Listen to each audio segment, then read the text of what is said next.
Hi everyone, welcome back to Gilberto Silva, the Baseball World Podcast Show. And today, wow, what can I say today?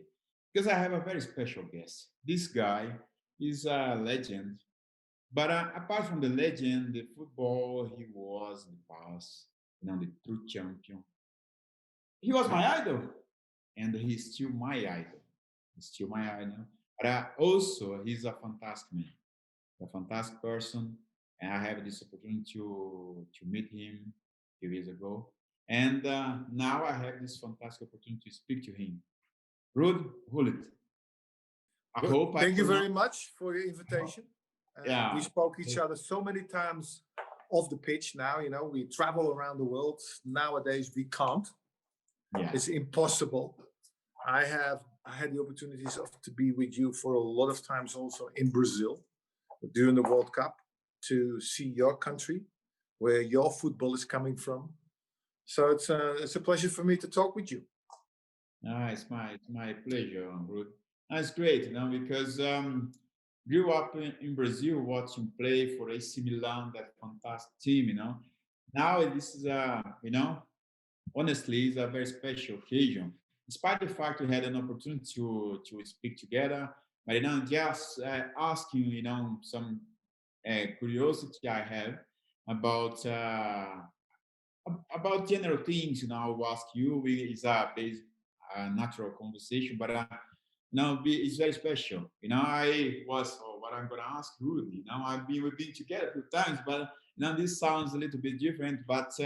The idea is just to be natural, and I hope Yeah. I can make it because, you are doing, some media for a long time. But thank you very much once again. And my friend, how does it start for you? Now, let me go back a little bit. How was your childhood? Back Ooh, in how was it, and like how therapy. football came into your life? When you were a kid, how was it? Now, of course, it was all started with your father. He brought you to park and to things. He was playing football as well, and this is how you came in contact with football. Then I was playing in a neighborhood, a very difficult neighborhood to play football. That's called the Jordan. It means in French le jardin. It means that's an area with a lot of flowers. All the streets have flowers, but the streets were very narrow, and it was very difficult to play football there. But at least you started there. Then I moved from my 10th year, I moved to the west of Amsterdam, and there we had a big square where we could play. And so I was playing every time when I come from school.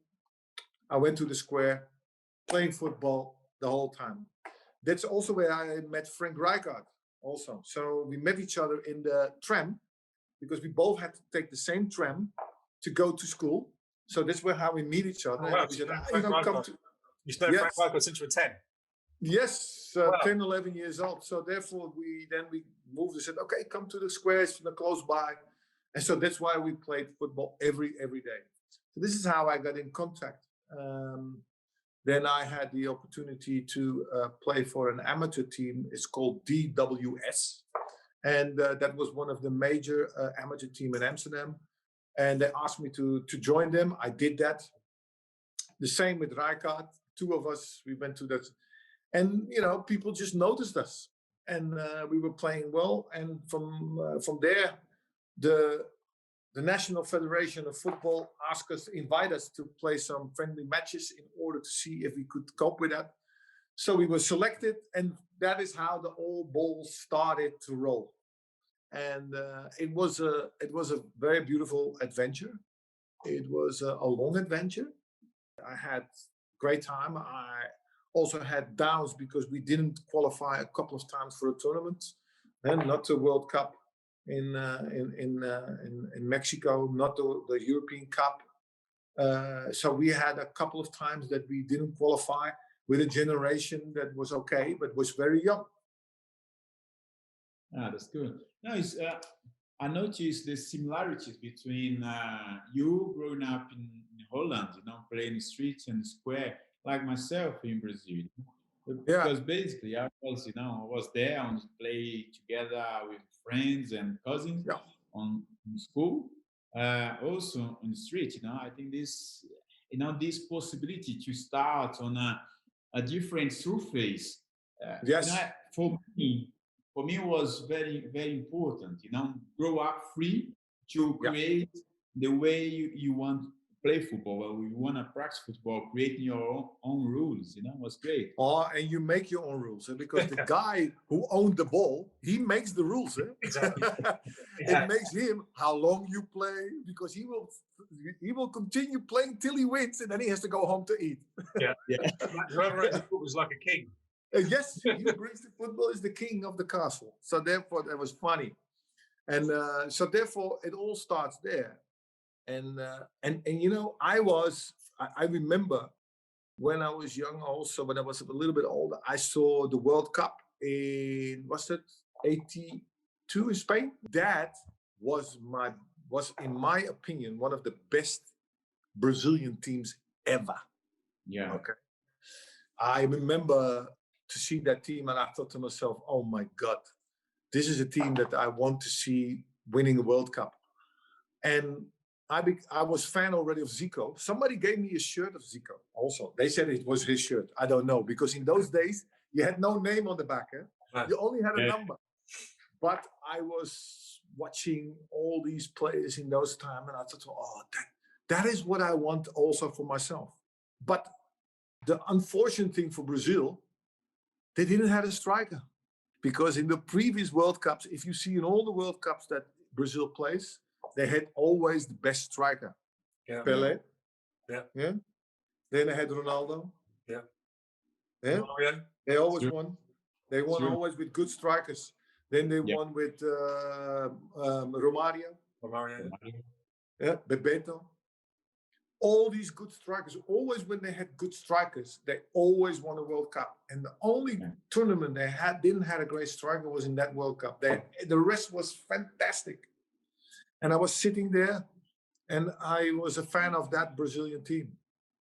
Yeah, as you mentioned, this even here in Brazil, everyone say that team was the best of the Brazil from all time, and it's so sad, that they didn't win. Yes. Just to let's say to make sure those guys get the right compliment they deserve, because sometimes it's so unfair, in my opinion, when the people say, okay, they were a great team, but they didn't win. It's not good, because those guys deserve all the praise for Yes. everything. It is a little bit, you can compare it a little bit with Holland in 74. They didn't win the World Cup, but they left a legacy a little bit. Yeah. And for me, that team also in 82 left something like I said, oh, that is how I want to play football. That is how I saw all these players, and I said, oh my God, I want to Cerezo, Junior, there. Oh my God. All these football players, they were fantastic. Zico. And I wanted to play like that, the same way. And for me, for instance, the World Cup that they won with Pelé, that's too long ago. I can only see on files, sometimes highlights, but I didn't see it live. And for me, 82 was one of the tournaments that I really was focused on that tournament. 74, I was young. I remember a little bit with Holland. 78 was not the best, but it was okay. But it was not a great tournament. But 82 was one of the best tournaments where I had, in my opinion, I was fan of Brazil. I wanted them to win. And they didn't. And I couldn't believe it. Yeah. That was stuff, and I agree with you. They left a great legacy for all of us. Yes, I think so. A lot of people around the world, how football should be played every time. Just try to score, try to play beautiful game, and that's it. Here in Brazil, as a kid, it was very normal. We have a nickname. Did you have any nickname as a kid when you were there playing football? No. I'm not really a nickname, because my name is Rudy. Okay, Rudy. That's my real name. But Rudy is like Johnny. It's like John or Johnny. But I was a big guy, so they said, Rudy, he's too big for Rudy. So just call him Ruud. Okay, because he was too big. So I Too big. played with that name. I played with that name all my life. But my real name is Ruud Gullit. You don't look like a Rudy. You're too big to be a Rudy. I'm too No. big to be a Rudy when I was young. So everybody called me Ruud all the time. But So that's so, it's not a good idea for anybody to try to put any nickname, strange nickname for you. It's not a good idea. yeah, but in Brazil, everybody has a nickname because their names are so long. The Santos, Yeah. the Nascimentos, how long are these names? So you need to have a nickname. Nah, How many names? What's your full name, Gilberto? mine, Gilberto Aparecido da Silva. Yeah, you can't put it on your shirt, okay? Gilberto. But you know how became Gilberto Silva?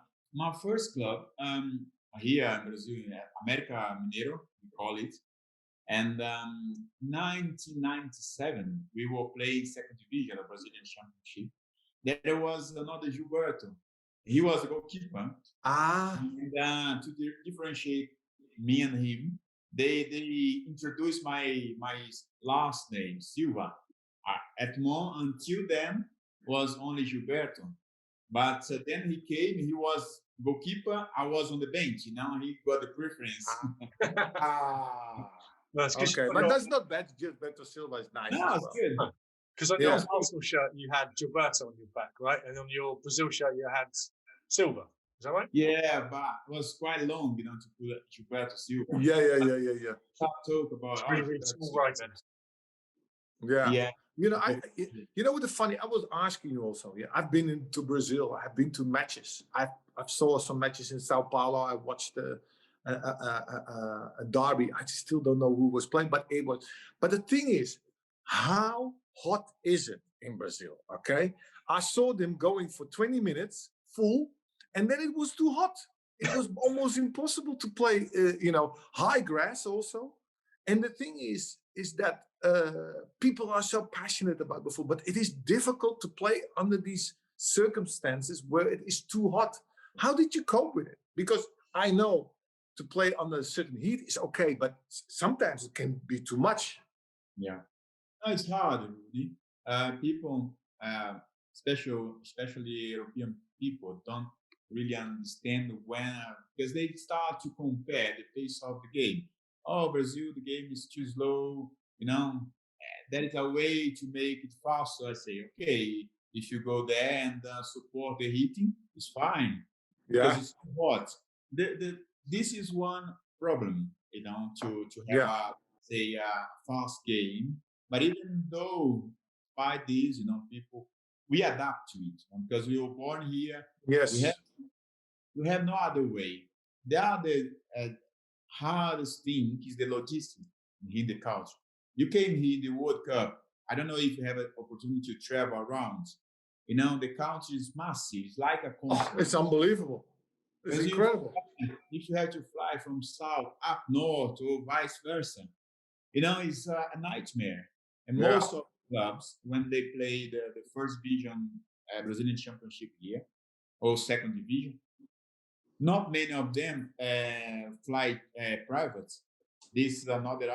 Okay, so you have to go with everybody. Yeah, I understand. People like me. Yeah.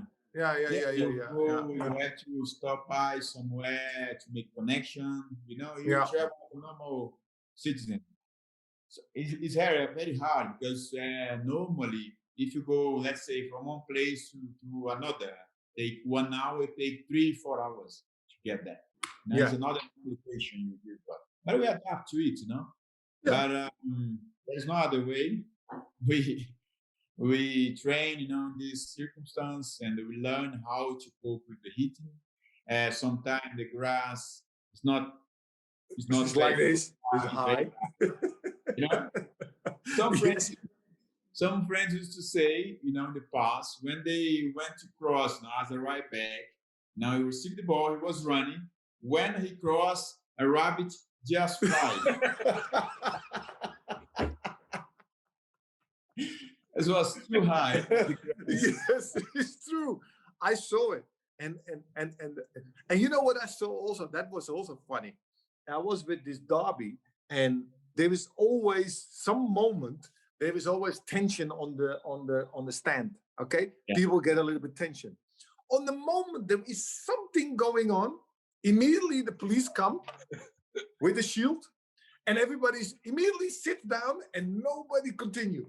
So Yeah. there is authority there, because the police doesn't ask any questions. If they see something, they just beat the hell out of you, Yeah. and then you get off. So everybody was immediately like, "Oh no, nothing happened," and everybody sits still again. But funny thing is, the comments of the crowd, because they have a cynical way of talking about the players sometimes. You know, they laugh sometimes about the players when they make mistakes, how it's possible. And it was funny to see. It was a great atmosphere, but I had to laugh about the fact that, yeah, if the police comes in, oh, everybody's silent immediately, stops, and everybody wants to see the game again. Yeah. Ruud, what's your memory from your first professional game? How was it? Because I read here you start at the Harlem, the first Yes. professional, and like for me here, America Mineiro, this is so special for us, very important, the initial process. But then, at some point, okay, yeah, it's my first game. How was it for you? It was. I was 17 years old, and I had my debut for the first time in a stadium. And of course, this is your goal as a football player, to play as a professional, even though it was a small stadium. And I enjoyed it. I played well, played a good game. And of course, when you're 17 years old, a week after, 2 weeks after, I was becoming 18. You're not playing as consistent as you normally do. So after 5 games, you go with the second team again. You learn a little bit from playing and everything. And then at the end of the season, I was coming back a little bit. And for me, it was important. And the most important was a guy called Barry Hughes. He was a Welshman who was a coach at Haarlem. He believed in me, and he wanted to help me to make me, to become a better player. So I owe a lot to this guy who was chasing me all the time to join Haarlem. Nice. Yeah, So do you remember how it happens? How you do you remember like the Yes. day you found out? Tell us about the day, how you found out that you were actually going to play and how you felt. Now you're gonna, you in the beginning, it was the first game, and you can feel it. Okay, after a while in the training sessions, then he tells you, okay, you're gonna start. And the funny thing is, after my career, I met a lot of times with him, and he was a very, very, funny guy as well, funny person. And he told stories. He says, "Oh, you were in the box. Then the opposition was crossing the ball, because I was a sweeper. I was a defender. I was not a striker. I was a defender." So I said, "Oh yeah, the ball came."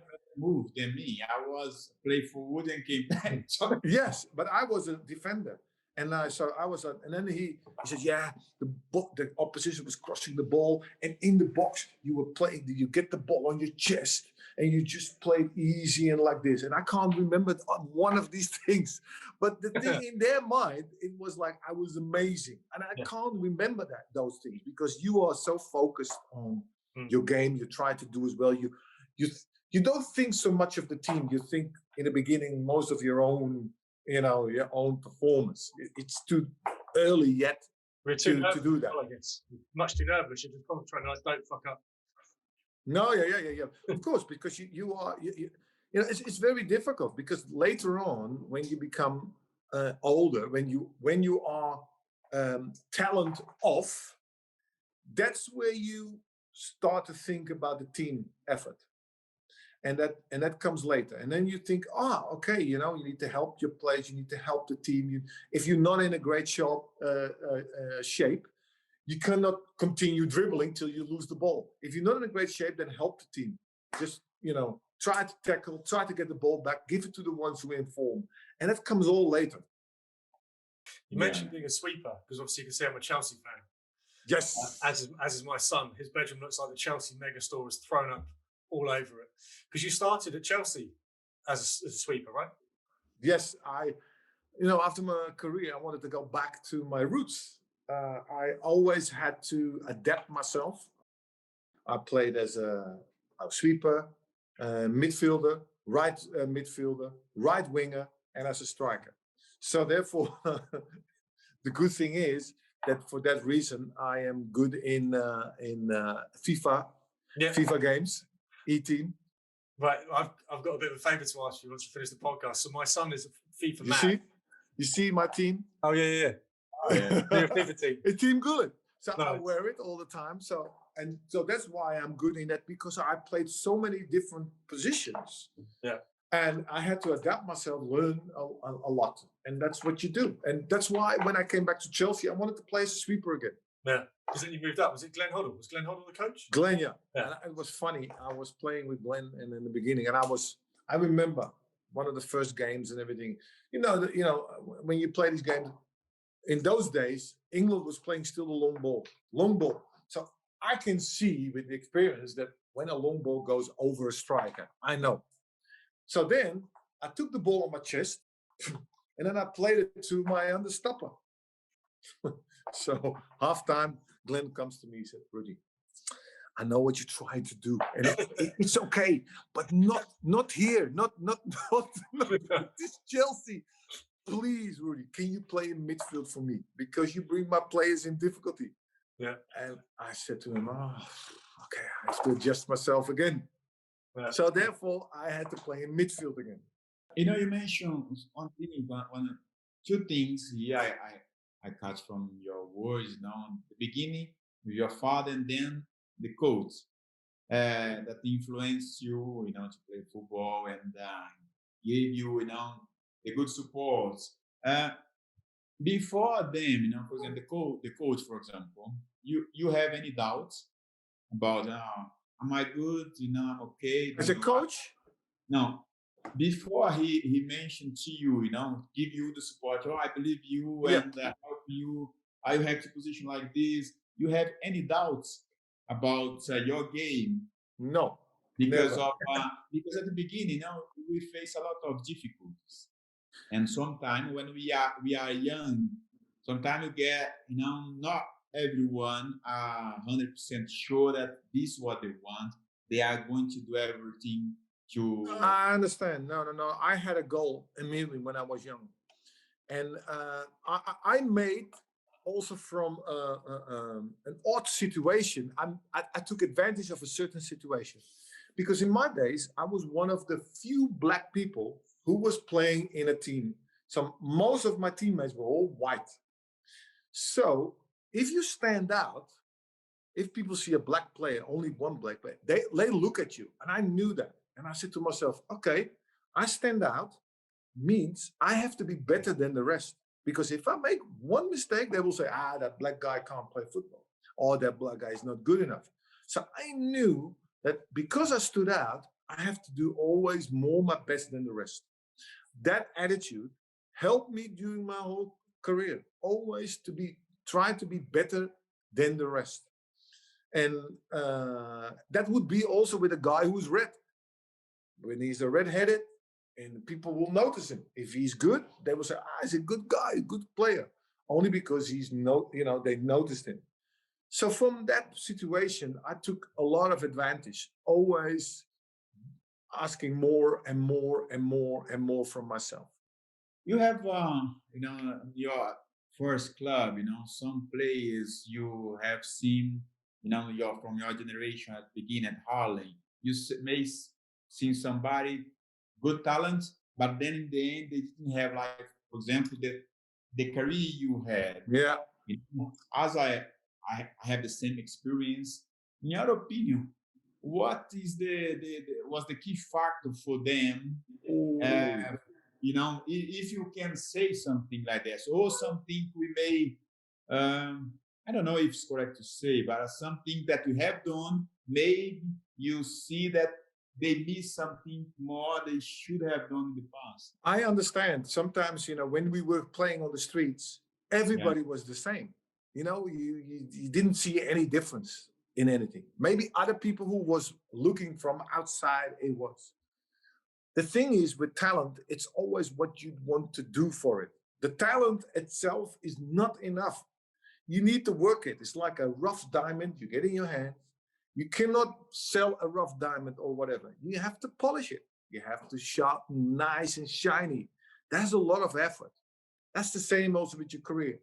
And sometimes you come to a point where some people have other interests. They want to go to the bars. They want to go to the discotheque. They want to see the women. They want to go out.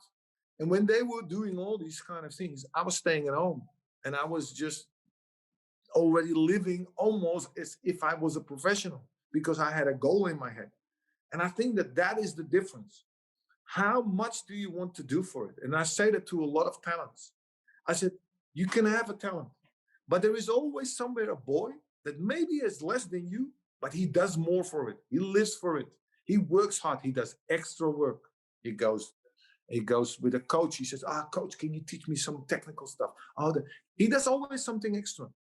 And so that's the reason why these people always come out and they become great players. And some of them, they don't have the mentality.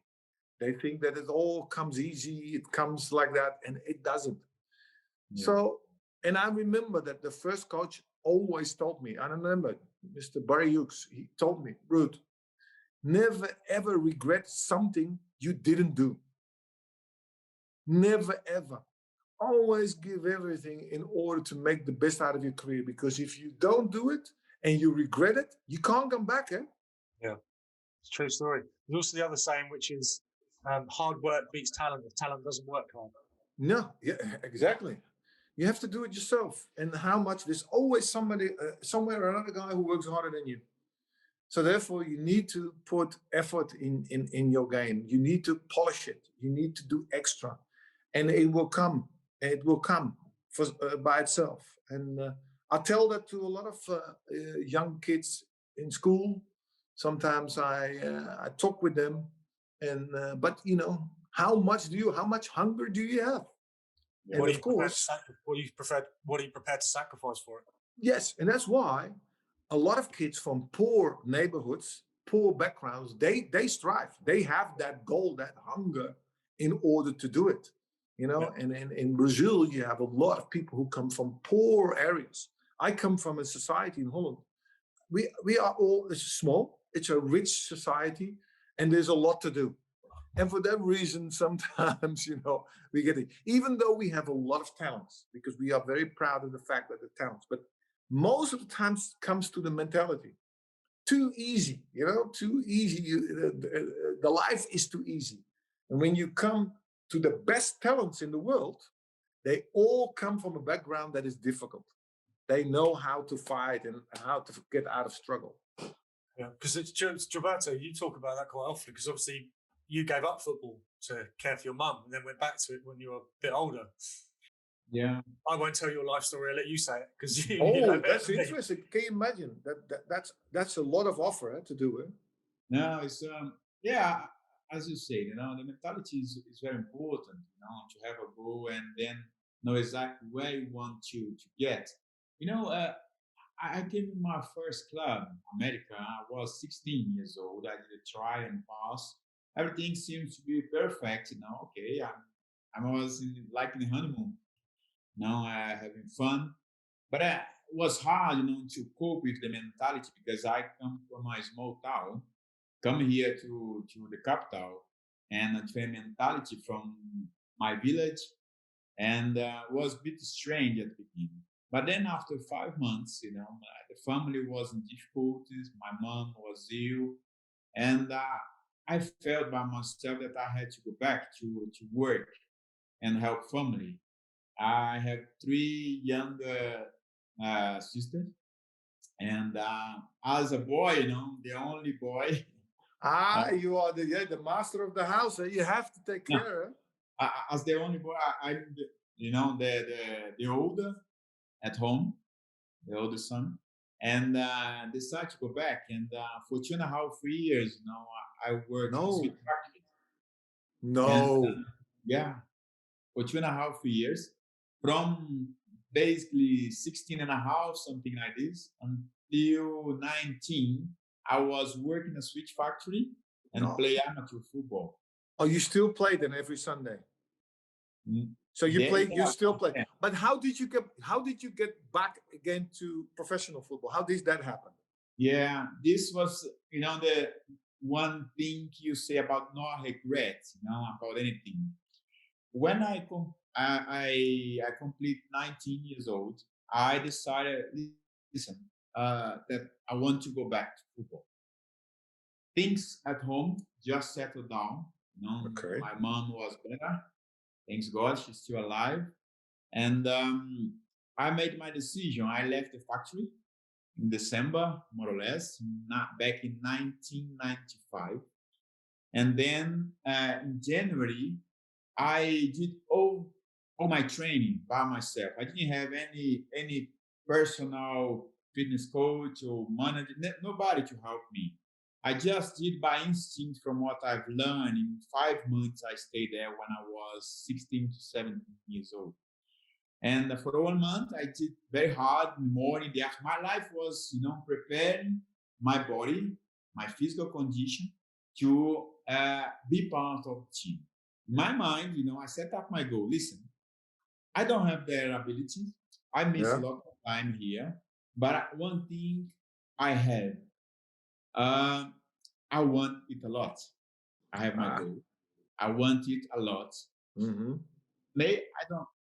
I can miss something for quality, maybe technical quality, but not for physical condition. I knew somehow that I need to be fit.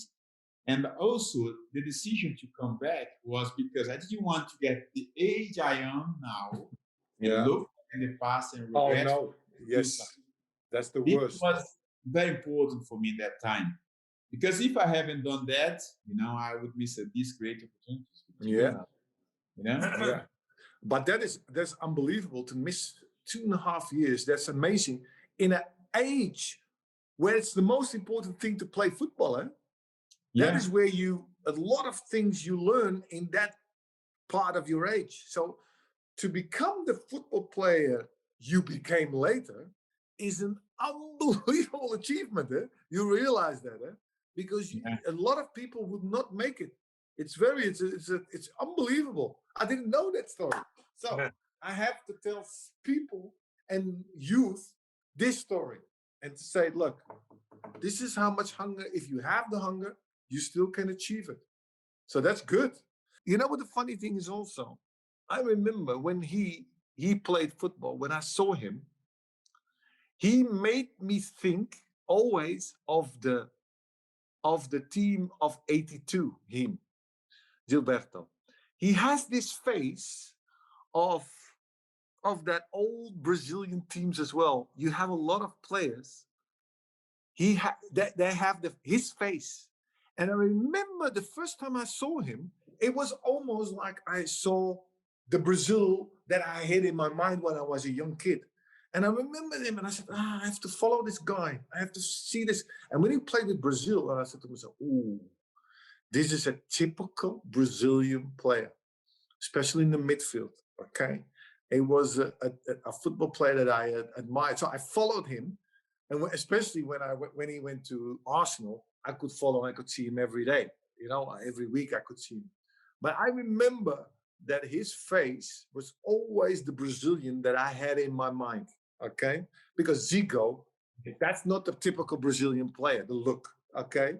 You had other players who had that typical Brazilian player that I always was looking up to. So for me to know that he stopped 2.5 years to take care of his mother, look, I take my head off. I will bow for you, Mr. Gilberto Silva. And I said, look, you've done something. I think that God was with you. I think that the universe was good for him. Yeah. But it's like I said to you, it goes to show the sacrifice he did and what he did by himself. So he went up, talking like he's not here. He trained by himself, his instincts, He didn't have a trainer or a coach. Just went, I've got to do it. And that's the attitude that wins you the fucking World Cup. No, of course it is. Look, it's the hunger. I say it to so many people. It's the hunger you have. How much do you want to sacrifice to go where you want to go? And sometimes there is, of course, talent, but talent itself is not enough. You told me also, I had to work myself. I had to get back in shape. I had no coach. I had to do all these kind of things myself. So this is amazing if you see what kind of career he has got out of that willness, about willing, about the stamina and all these kind of things. Amazing. Good story for me to tell the youth here in Holland. Yeah, it's very rare for me to stop talking. And whenever Gilberto tells that story, I just sit back and kind of smile and go, yeah, because for me, it's the first time I hear it. And I'm thinking to myself, oh my God, that's unbelievable. That's a story that I want to tell kids a lot. And sometimes they cannot relate to it because here in Holland, a lot of things we have a very rich society. We have our things, but it's all coming to these kind of situations. What do you want to do for it? I think it's a good story to have to tell kids that are left from academies when they're left asked to leave an academy at 16. Is proof that you can go on and win the World Cup. You don't have to give up. Fight for it. It's not over. No, that's why I envy him also. World Cup. I don't have that one. I've just got most improved player in 1998. But I want to ask Gilberto also. So I said, why is it that most Brazilian players have a lot of technique? Is that because we play on the streets ourselves as well? We do it also. We try all kinds of tricks. But why is Brazil so much talented on that part than any other country? Why is that? Well, Rudy, as a kid, especially my generation, I think has changed a lot. But still, we can see young kids.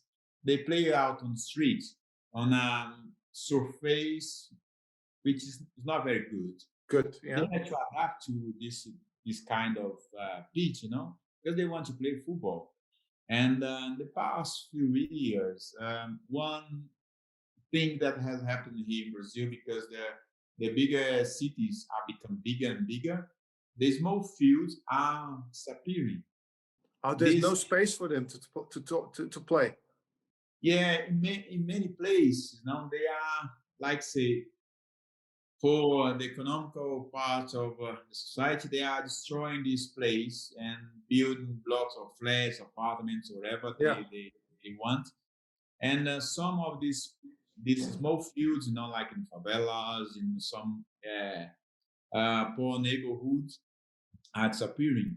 And this comes also with the disappearance of like amateur football, where those guys, they didn't play professional, but they were there. And somehow, from time to time, somebody out from nothing, like myself, for example, from this amateur football and play for a big club, because they were there practicing twice a week. Let's say they have a training session, the way they have to do, but to play their competition. But from time to time, step by step, these small fields are getting less and less. This is so serious. And I can see it very often. My hometown, for example, when I was there, work in the factory, we have like 6 to 7 amateur clubs. Now you cannot have one properly. The kids, they have academy, I think 1 or 2 academies, but they miss a lot of competition. Yes. Not now because of the moment, but before this pandemic. I think this is one aspect that somehow, when they grow up in this condition, they have to do everything they can, to become better. And this, I think, is one of aspects, that because we adapt so fast. Yeah. And when play in not a very good condition, in terms of pitch, help us to adapt fast to the condition we face. And when you have like a stadium like Arsenal, for example, it became quite easy.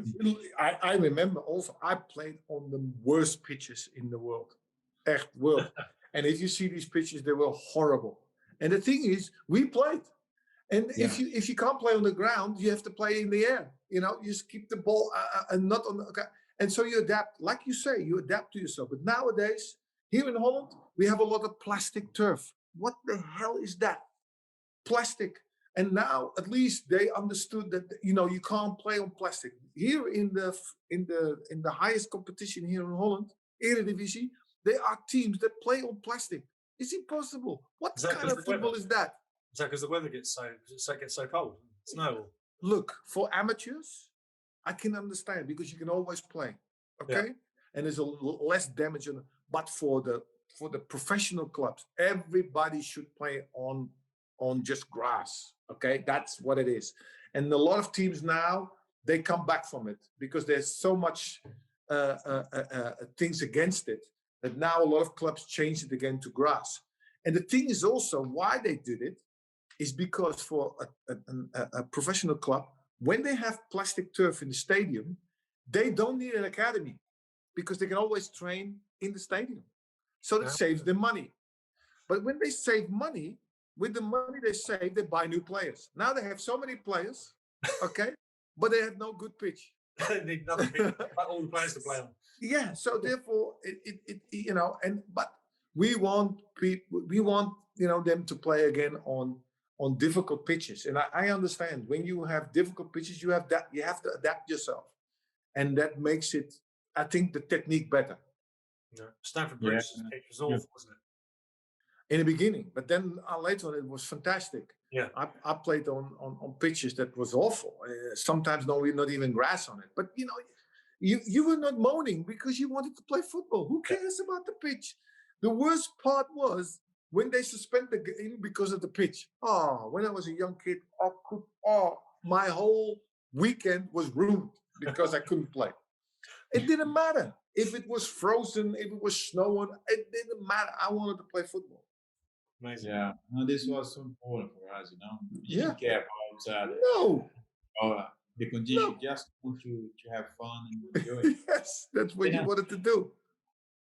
Ruud, what you know, the impact, you know, it was for you, you know, the impact of the family on your career, on your life, you know, how, and also from your experience, what you can, you know, share with us. And because I'm sure when people listen to it, you know, learn from your experience, it will be important for them to compare their life and see what, you know, the importance of it for you. Now I know for me how important my family was for me. And as we know, I know you know, you're a family person. How was it for you? You know, because this football industry sometimes go, you know, things is crazy, especially when you are things change so fast. You need a safe haven in your family. You need at home when you need to be safe, because outside, especially when you become a very famous good player, everybody wants a piece of you. Everybody wants. The first thing what you learn when you become a football player and you become also good is to say no. Because every journalist wants an interview. Everybody wants to have you to open a shop. Everybody wants you for a television program. Everybody wants you to do. And after a while, you think to yourself, hey, where is my life going? You know, I'm only going from this to this. I said, no. So then you have to say no. If you say no, all of a sudden people don't like you anymore because the journalist doesn't like you. He's arrogant. No, it's not about that. It's about protecting your privacy. To say, no, I want to make boundaries around that because I need to have a life myself. And also journalists wants to make a career over your back. Okay? If you don't participate, you're an asshole. Okay? So then I listened to myself and said, I don't care. The only thing for me, what is important, is that you respect me. You don't need to like me. I don't need to like you, but you respect me. And if I make my boundaries, that's what it is. If you can't live with it, it's not my problem. And the only thing I was doing was all the time having fun on the pitch, because the most important thing for me is fun. I know the time when Milan was work. We had to work really, really hard. But I also had fun in the things that I do. And if I don't have fun, I can't express myself. So therefore, as long as I could have my expression and I could have fun and I played my games, then nobody could touch you. You could do your interviews, you could do your things that you needed to do, but not over the top. You say, no, I can't do this. No, I can do that. So therefore, for a lot of football players, the most important thing is to learn how to say no. It's very important. Now you have to do it in life. Just not only for protection, but this about life. You have to say Yeah. no sometimes. As we heard many times, no. You got frustrated many times when people said no to us, but you have to say, as well, in order to do something that suit us, make us happy. Look, Otherwise, people just get into our life, without permission or yeah, without permission. yeah. And the thing is, some people wants to be always be liked by other people. No, that's not important because people like you because you do something that they like.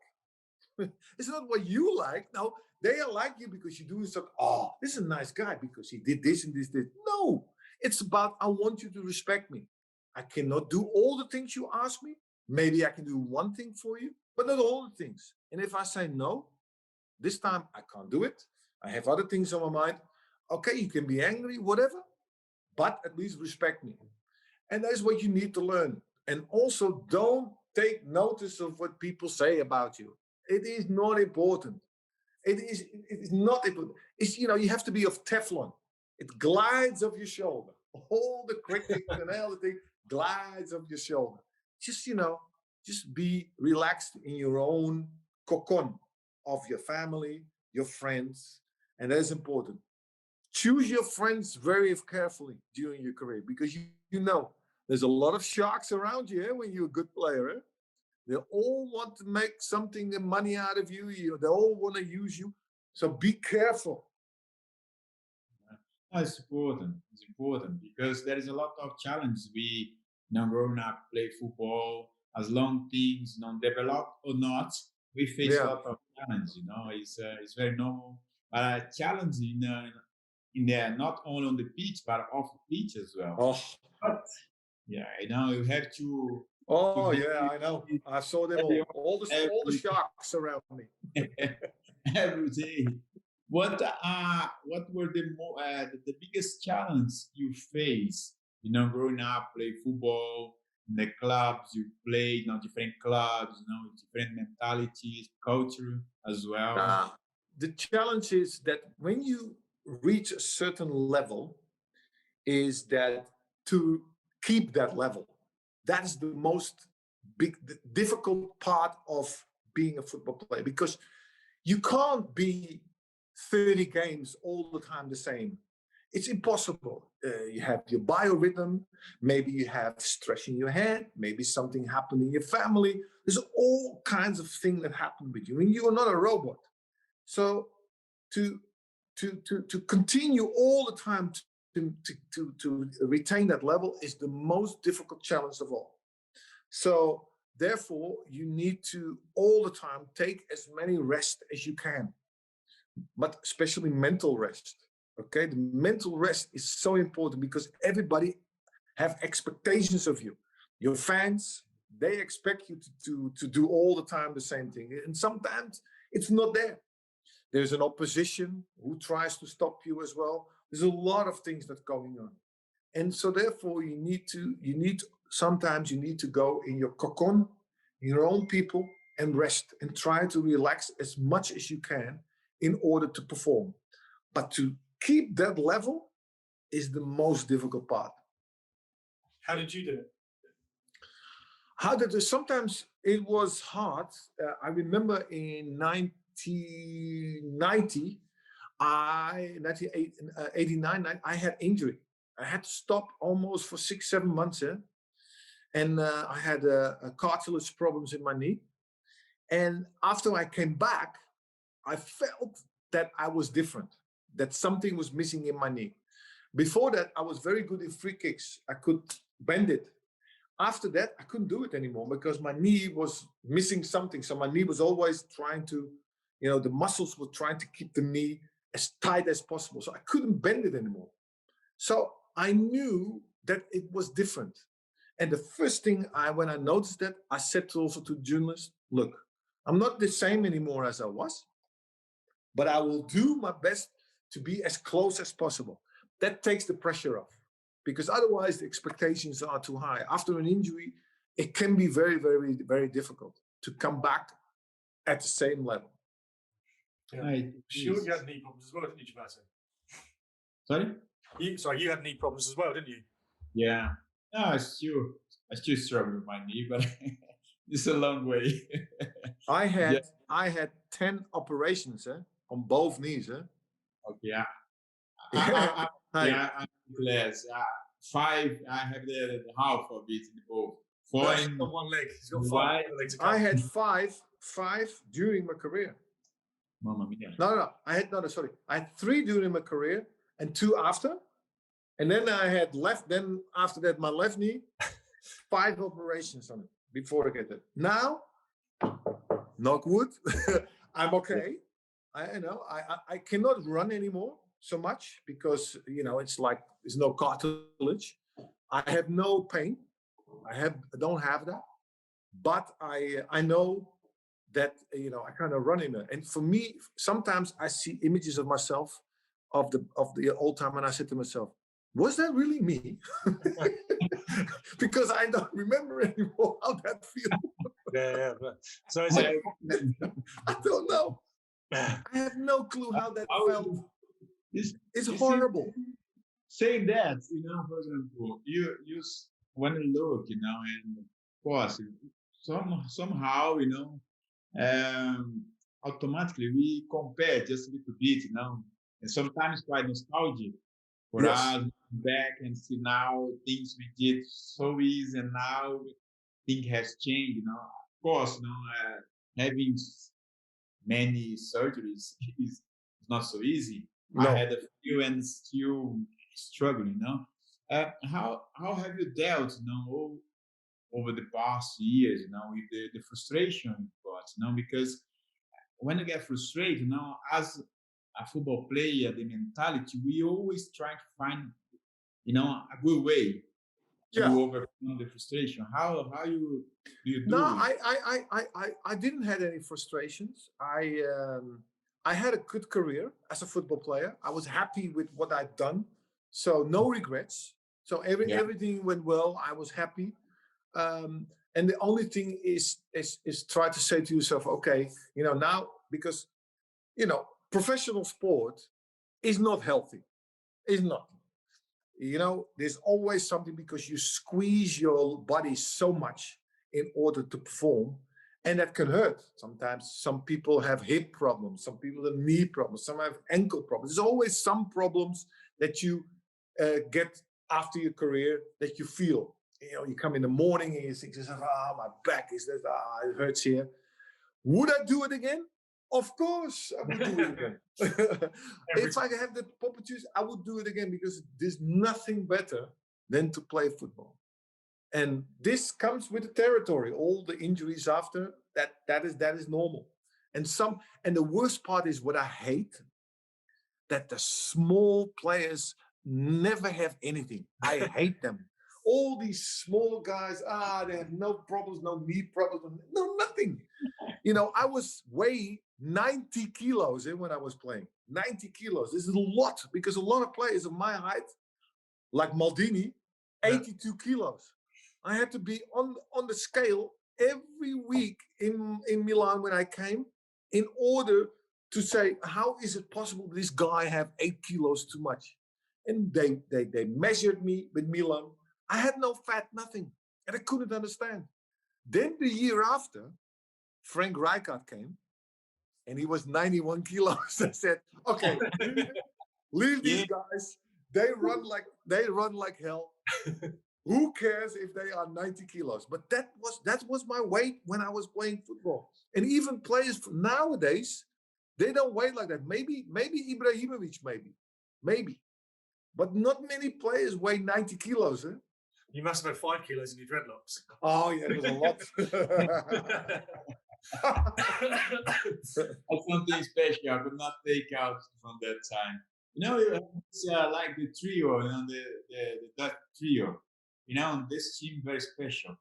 When you look, for that team, what's your definition and what's your feeling looking, from the players, not only you guys, from Holland, you, Frank Heika, Mark Yeah.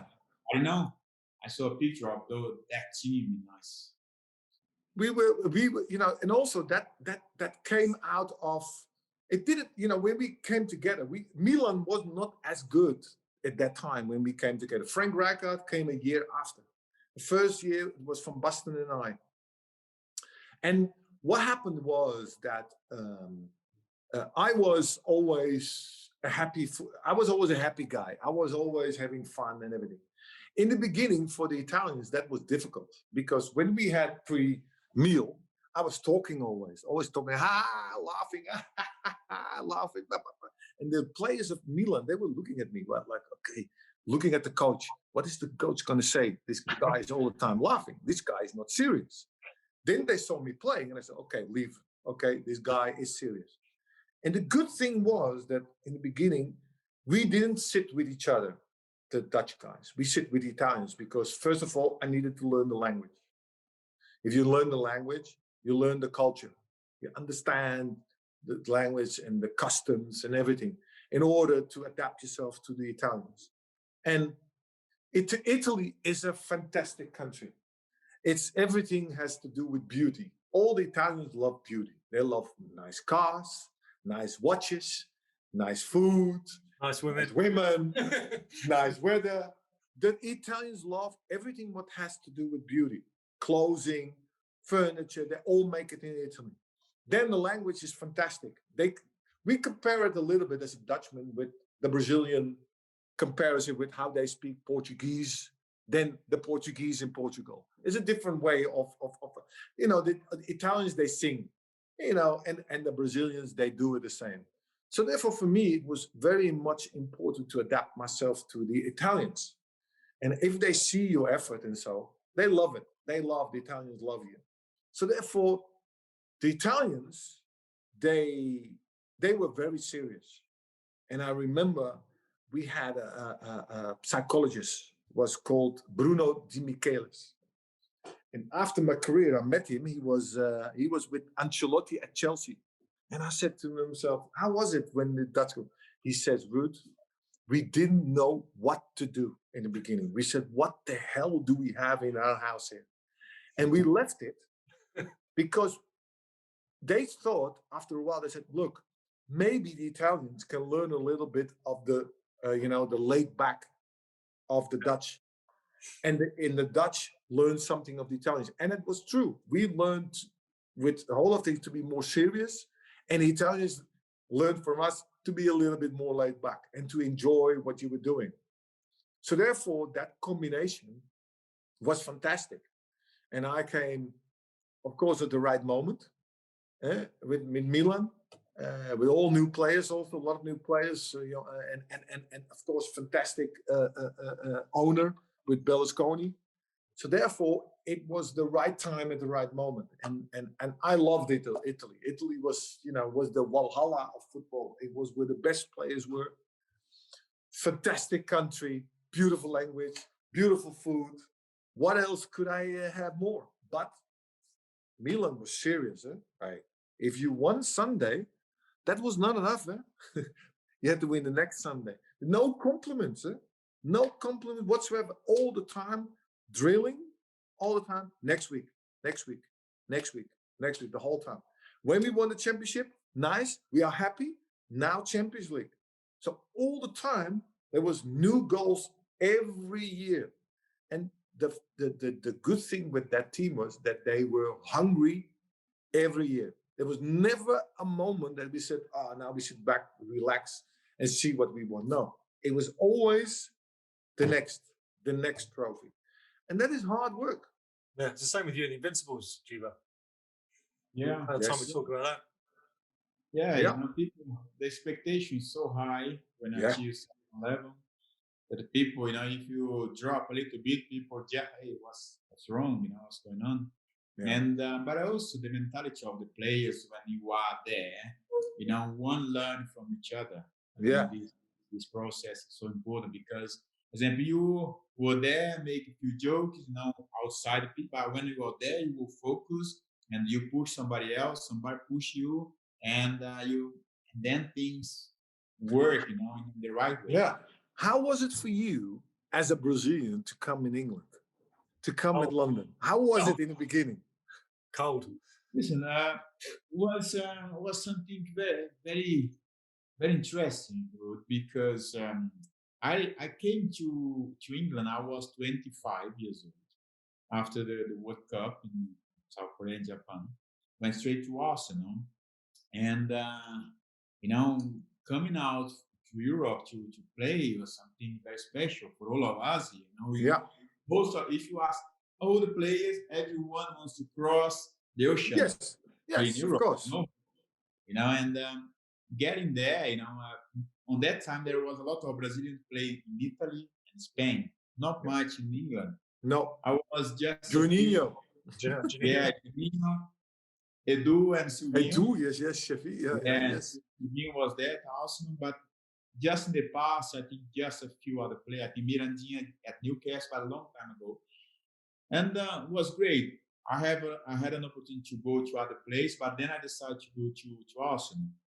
But for me, as you said, it was important to learn the language, Yes. to communicate with people, to understand what Arsenal wants to tell me, because I've heard in the dressing room when I started in the national team, with other players that players play in Japan or if they have like a translator guy. I say, well, what is that? I don't want to have somebody walk behind me, say things, I want to learn, because once I learn, I can talk to everyone. Yeah. And it was very good, but it was great. The first two games was so hard. But why? Too fast? They smashed me. They killed me. Yeah. I was like a small car and a truck come and hit me, so hard. I could not get the ball, stand by, and control it. Because in Brazil, I play in the middle because of the hit as well. You get the ball, you have space to look back, and try to make what's the best option. When I try to do this, I just boom. I think the first 5 games was like this, until the day that Austin came to me, because I was playing on the side and they just want to play full. Get the ball and play full. He came to me and told me, listen, here the game is different. It's fast. Every time when you get the ball, stay in the position where you get the ball and turn your body. Or that you can see. Yeah, you have to open yourself. Exactly. And since that day, I adapt quick, fast, to understand how I had to play, how I had to position myself to have a better game. Because, I had 3 days to recover after the game. My body. Oh, yeah, then you had to play again, eh? The guys were like you, bigger guys, very, very long ball most of the time, different from us, Arsenal. Yes. Play very good. They try to play football. But most of the other teams, long ball. And for me, it was quite tough, even though my size is not so bad. But the first games, I suffered a lot. But how did you adapt yourself to the mentality? Because in the beginning, it was funny. When I came to England, there was the time that the English wanted to get as quickly as possible back to the European elite. So they were not as good. The teams were not as good. And in the beginning, we had pre-meal. You had potatoes, gravy, fat potatoes, French fries, steak, all kinds of things. I was looking at it. I said, what the hell is this? You can't eat that before a game. Yeah, but you in this Milan, this is different. This is England. And they have a drink. And I was like, what the hell is this? How can you change that? For me, that was really, for me, the worst thing to cope with. Like, okay, not as professional as I was used to. But in England, I must say, I had so much fun there playing football. Yeah, I loved it. In the stadiums, if you have a ball if you had the ball on your chest, boom, and you take the ball, the crowd goes, yeah, everything. In Italy, they were like, oh yeah, we see that every week. Who cares? So the appreciation in England was fantastic. I really enjoyed it. I really enjoy this, because before I go to England, watch from TV, but when you are there, the experience is fantastic. You have the grounds. And us saying in this process, was really important for me to help me out, speaking to me, even though at the beginning it was hard to understand. And he used Edu a lot to help me out with the translation. And in the end, I understood not everything, but I knew exactly, how to have to do things in order to adapt. And you have to put in mind that you have to adapt and learn the culture, learn the language, and find a way to, to play the best football, the best of your game every time. Gilberto, Edu didn't always help you with the language, though, did he? Do you want to tell Rudy what happened in your first game? Oh, let me see. Oh yeah. I don't know. This is crazy, Rudy. Yeah. Let me tell this story. I told it a few times, but it's always worth. Oh, it's new for me. I never get bored of hearing it. I was, after the preseason, we were, finishing our preseason, and the dude told me, "Oh, we're going to have a game." I said, "Okay." For me, it was just a game after the preseason. I was used to do it in Brazil. After preseason, you have a preparation game, and days later you play the competition. And then we went to Wales, and the game was against Liverpool, and was a community shield. I didn't know that. I didn't know what the community shield. I was there on the bench that day, and then came on. The stadium was beautiful. Now the stadium was Wembley. No, Cardiff Millennium Stadium. Oh, Cardiff Millennium Stadium. Nice, also. Yeah, it was full. The stadium was full. Arsenal, Liverpool fans. Crazy there. I was on the bench. Now I was. Oh, this is beautiful. Just enjoy the moment. And then I came on, and I scored the goal, the winning goal. Then after the game, everyone came to me and started to dance and celebrate. Yeah, we were champion. I just, Edu, what's wrong? Super Cup game. I didn't know that. This is. Was a preseason game friendly. Yeah, it's important game against Liverpool. It's a Super Cup game. I didn't know that. He explained. But maybe it was better that you didn't know. Yeah, it was. I think it was much better because I just was there enjoying, the first experience. But the experience like yourself, in England was fantastic. I really loved the first until the last day I played football there. With the people. And how was it for you? Also, the first time that you play in the stadium, that there are no fences. The crowd is just there. Oof. That's strange, eh? That is something that you're not used to. Yeah, no. It's when you are there, sometimes, even though, for example, the experience here in Brazil, sometimes you have a big crowd, sometimes don't have a big crowd. I grew up like this. It's not like in England every but the only sometimes, it's hard not think about the game because once you release the pressure of the game, because in order to be mentally strong to just perform properly. First game, I cannot miss these shots. I cannot miss maybe this can be the last opportunity. You have this pressure. Imagine for me, coming from after almost miss out football, and then you come back to the game, and then your first opportunity you have. It's like for me, it's a fighting for the plate of food. Yes. Basically. Because it's when we appreciate a lot family in these opportunities, as you mentioned as well, Yeah. about family, of it. And for me, being in this position is not play only for me, play for my family, Yeah. for Yeah. my hometown, represent them, but especially for the family, because when you are there, you just think, I have to do well. I want to do well because I want to help my family. I want the best for them to make them proud. This is now this, when you have this in your mind, this is, you forget about everything outside. Then This is I ask how you I also, did you try. bring your mother also to London? Yeah. He came a few times, but I didn't How want was to it be for with her? him. Well, it was a great experience. I brought her, my sisters, my three sisters, and my father as well. My father is very hard because he don't like to travel around. He wants to be there.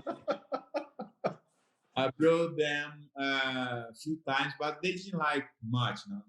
I brought them for Christmas. Not a good time. No, it's too But cold. It's too cold yeah, for them. But yeah, did they but like the England. experience in the stand, the No, game but itself? but they had this experience, and it was great. They really enjoy the opportunity to be there and see a different country, get to know a little bit of the city. It was hard for me because I could not walk around to them very No, often. But I got somebody to help them out, and the occasion just went to Central London. it was too Just cold for them. yeah, I bought lot of clothes for them. But in the end, the good thing about family this occasion, because it was something new for them. They didn't Yeah, care. They just want to enjoy, yeah. be close to me and enjoy the moment. I think this Ah, is great. Uh, but my friend, just two questions, just to let you go. Um, your experience for play for Holland, representing Holland. Can you share with Holland is fantastic. To play for your national team, I think is the best thing that can happen to any football player. To win something with the national team is even the best thing, because you can win with your team, with Arsenal, with Milan, that's great. But to win for your country, that's the pinnacle. And so to win with Holland in '88, after being so many times in the final, finally win something was something important, because I think that Holland left in international football a really good mark. Everybody knows the oranges. They all know how we interpreted football, and so therefore it was a great honor for me to play for Holland. It was difficult also because we had a generation of 74, 78 was good. And then after was coming a generation who had difficulties to do the same thing. So in that period, I came as a youngster. So we missed 2 tournaments because of that. And then later we qualified for the Euros and we won it. And that was the best thing that could ever happen. When you come as a World Cup, you come back to Brazil. Come on.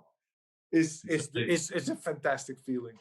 You will always be in the hearts of all the fans, and and also you as a person.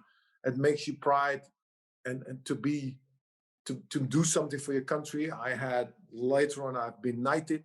I have a medal from the king and of the queen. In those days, now we have a king, but in those days it was a queen. So that was for me an unbelievable honor to be knighted, or not knighted, but it's something like MBO, MBE, whatever. So that's what I have. I'm very proud of that, and so therefore it was for me a privilege to play for Holland. What did you So one of my favourite goals ever is obviously that Marco van Basten goal. Where were you on the pitch? Where were you on the pitch, and what did you see of it? What can you remember about that goal? Because you're obviously on the pitch. I remember I was getting when the pass was given, I was going over me. I knew I had to take a position in front of the goal. So when the ball goes over, I knew that okay, now I have to take position in front of the goal in order when he crosses it back, I can tap it. And then he did something that nobody expected. look, even Marco, he can do it another million times. It will never happen again. But on that moment, he did something, that will be for us forever in our minds. Yeah. Is that goal to score in the final? Yeah, that was the icing on the cake.